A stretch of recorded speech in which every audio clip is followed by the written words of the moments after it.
Ассаламалейкум, құрметті қазақ елі. Менің атым Амангелді Джахин.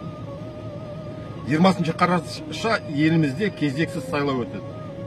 Бүкіл қазақ халқы біледі, бұл сайлау әділетсіз екенін. 30 жылдың ішінде Қазақстанда болған сайлаулардың біреуі де әділетті болған жоқ.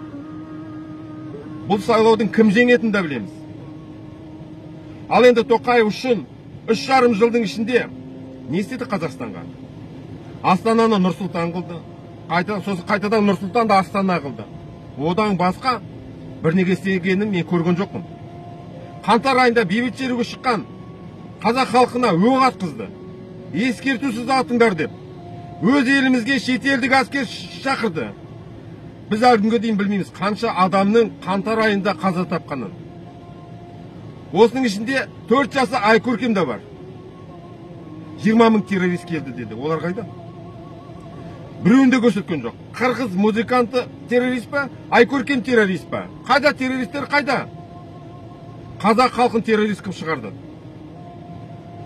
Мен Тоқаевқа реклама жасап, Тоқаевқа дауыс беріңдер деп атқан біздің белгілі әнші, биші, ақын, артист, блогер, спортсмендерге айтайын дегенім.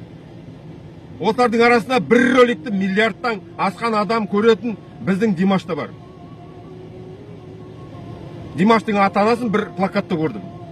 Мен сенбеймін. Сендер осы шындықты білмейтіндеріңе. Сендер кімге дауыс бер деп атсыңдар? Қаншер, ел сатқын коллаборант Тоқаевқа ма? Біліп қойыңдар. Қаңтарда төгілген қазақтың қаны сендердің де қолдарында қалады. Мәңгілік 4 жаста қалған Айкөркемнің қаны сендердің де қолдарында қалады.